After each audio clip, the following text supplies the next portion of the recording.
તો સામાન્ય પરિવારના વ્યક્તિ, ગરીબ ગામડાના ખેડૂત પરિવારમાં જન્મેલો માણસ એ આમ આદમી પાર્ટી સાથે જોડાયા, સંઘર્ષનો રસ્તો પસંદ કર્યો, લડાઈ લડ્યા, આગેવાની કરી, લોકોને જાગતા કર્યા, લોકો માટે બોલ્યા. પરિણામ શું આવ્યું? મયુરભાઈને 2 મહિના જેલમાં પૂરી દીધા. હા, તમારી જેલની મોજ. હા, અમે જોશું.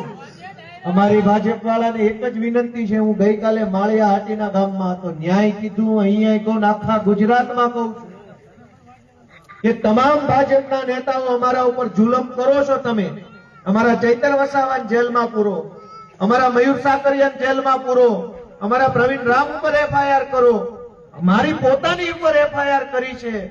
બધા ભાજપ વાળાને વિનંતી છે, ખમાય એમ હોય ને એટલું જ કરજો, પછી વાહેથી ગોહો ન કરતા.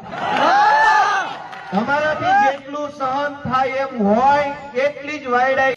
કીધું એમ કે જ્યારે પણ બ્રિજરાજભાઈની જરૂર પડે ત્યારે અડધી રાતને યાદ કરજો. હું તમારી વચ્ચે આવીને ઉભો રહી અને આ મૂછું હોઠને છાંયો આપવા માટે નથી રાખતી.